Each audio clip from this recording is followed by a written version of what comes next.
Like the kind of the doghouse. So I rarely ever really comment on these type of things, but an interesting thing happened this weekend in a Misfits main event where KSI fought Joe Fournier, and in the fight, KSI ultimately ended up knocking out Joe Fournier with an elbow.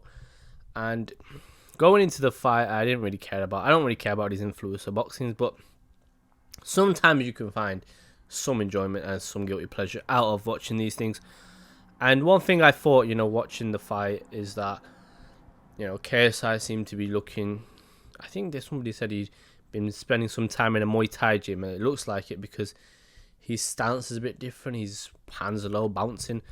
Could work against certain guys, but I do wonder how that works against other guys like the Tommy Furies and Jake Pauls, but I digress. In the second round, though, KSI ends up knocking him out. Now, watching it initially, I felt like Joe Fournier maybe walked onto something, and it looked a little bit like he'd got dropped. A little bit like when you see Deontay Wilder fight guys, and like when he fought Helenius Wilder, and you didn't really catch him with a fully extended shot that I would expect to knock him out. He just touched him, but he just went. Helenius jet dropped, and we know Wilder's got that punching power, so I wasn't surprised. With KSI, though, I thought he must have timed him with something big. Initially, it seemed to be a right hook. Everybody kind of thought it. However, upon other replays, it was then sort of revealed that he had knocked him out with an elbow. And this wasn't like a, one of these, how do I explain, like a little bit like Liam Smith and Eubank, where Smith did catch him with an elbow, but it kind of was a barrage of shots, and one of them just happened to be an elbow.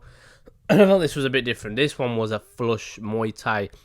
John Jones, Leon Edwards would be proud of this type of elbow. And what it was as well, and I think this was a big thing, it wasn't as if, like I said, there was no punch that came after it. Sometimes, elbows in boxing, they can land when you throw maybe a right hand or right hook or whatever punch you throw, and sometimes the elbow can unintentionally kind of follow through on the opponent. Some guys, they do it a little bit sneaky. Like Maidana was one who used to be very sneaky with these type of things. And I'll say I think KSI is a very dirty fighter, but I would say that it was very, how do I explain it? It kind of overshadowed the fight in general.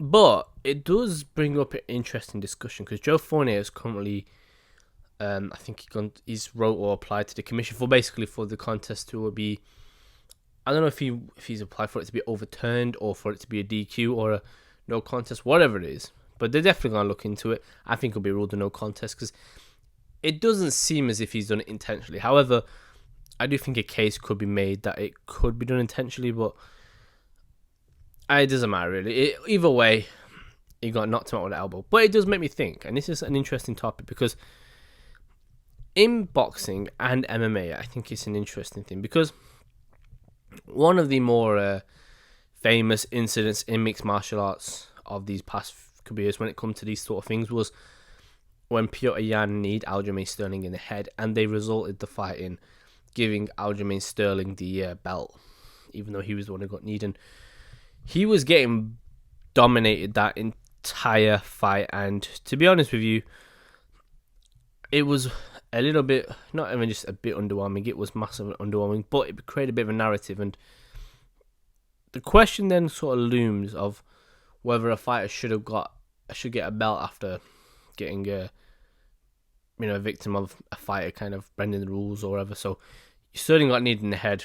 He didn't do anything to really earn the belt, but he was just a victim of a fighter not being smart and not knowing rules. Really, a no contest should be the smart thing to do. However, it resulted in a DQ because Yan kind of was sort of did it intentionally. And I want to discuss this because I want to say disqualifications and no contests in mixed martial arts and in boxing are very, very curious, because if you look at the actual official the definitions of what they are in combat sport. So no contest is when a fight ends for a reason that is outside of a fighter's hands and obviously results in no winner or no loser. A disqualification, however, results when a fighter violates the other rules and intentionally does it as well. So, example, Piotr Jan violated the rules. Sterling was a downed opponent, kneed him in the head. And KSI didn't feel intentionally elbow Joe Fournier in the head. And as a result, it is expected that people think it should be a no contest. But I want to ask though, when does these lines get blurred? Because I think these are very curious things to look at. Because there are times when fighters kind of get a broken arm and it will be resulted in like a loss for the other guy.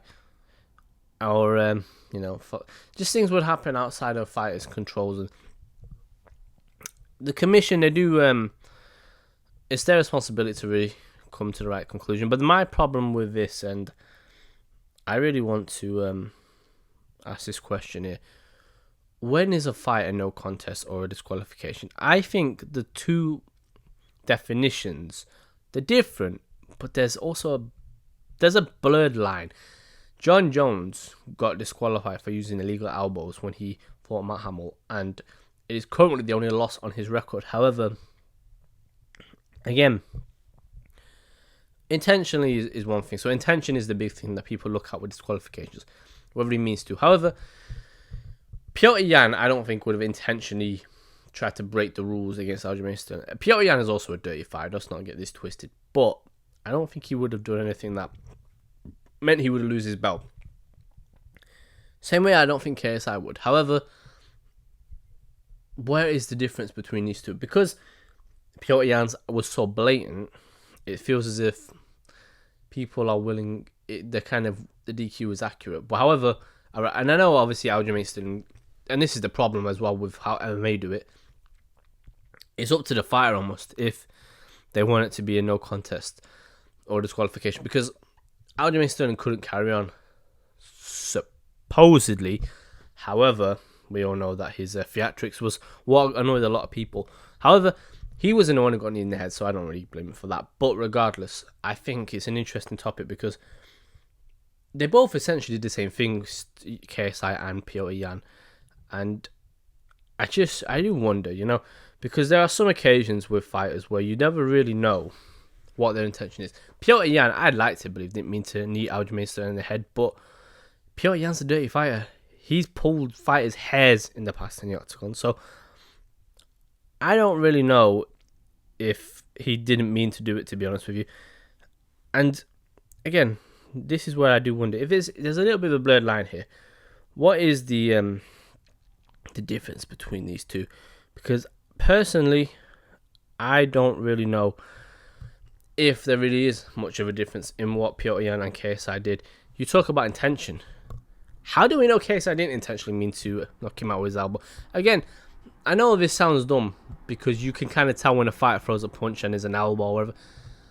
You can kind of tell, and I think that's the problem. We are almost going off little signs in the ring. When KSI, he wasn't throwing elbows all fight or doing it intentionally, so you kind of figured it was alright. Fighters, when they throw headbutts or lead with their head, if a fighter does it so many times, if he does it one more time with a huge shot that knocks an opponent out, you kind of know it's intentional because he kept doing it. And again, I don't think KSI meant to, but there is a question that he may have tried to do it intentionally. Joe Fournier believes he 100% did it because of the way he sort of threw the shot, and he was saying that nobody does that without the intent to land. And I just think it's a very slippery slope. And I do wonder what will happen for future. Because even though this is not really I don't want to say a real boxing fight. These two are in the ring throwing hands. But this isn't a...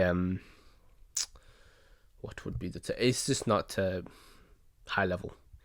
And we all know this. And I think the problem that you have is when fighters do this, there are times when a fighter might not mean to elbow someone in the head. And even if you want to talk about MMA, eye pokes are a big thing. Leon Edwards, when he fought Bilal Muhammad, poked him in the eye and they ruled it a no contest. I don't know what is the correct way to judge these things. And this is what I want to ask. I just feel there could be a system here where maybe you just don't score either a no contest or DQ. Maybe you almost overall have one that is for all, in the sense of whether it's a fighter intentionally doing it, whether it's unintentionally. Because to me, the intention part is where I feel it gets a little bit, like I said, it becomes hard to gauge what is the fighter's intention. And I think, personally, I don't like the fact there's no contest and disqualifications. In my opinion, should be one or the other. Now, if you look at when Amir Khan fought Terence Crawford, for example, now Amir Khan complained that Crawford hit him with a low blow, which he did, but it wasn't a low blow to his the middle area, if we know what I'm saying. It hit his leg, and they had that as Khan not wanting to continue it, and eventually Crawford got the win in a very, very weird way.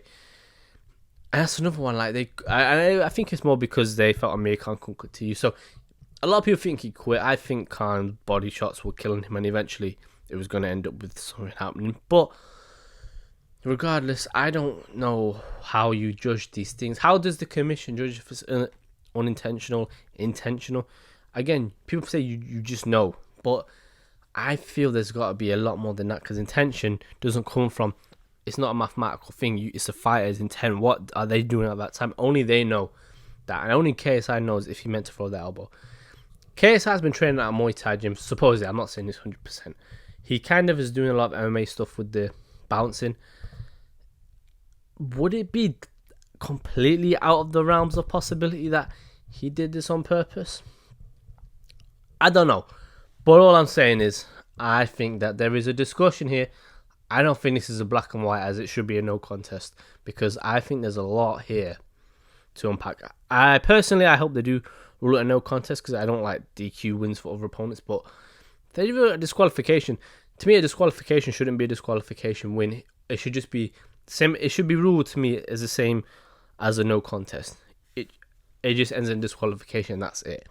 And the UFC, I think, need to do something with their whole thing, because a disqualification means another fighter gets another fighter's belt, and that shouldn't be the case. It should just. This is why I don't like disqualification wins. It doesn't make sense. John Jones should be undefeated right now, and the reason he isn't is because of one stupid mistake he made, and it's a mistake now I think that they've overturned. So, and not overturned the win and loss, but the rule.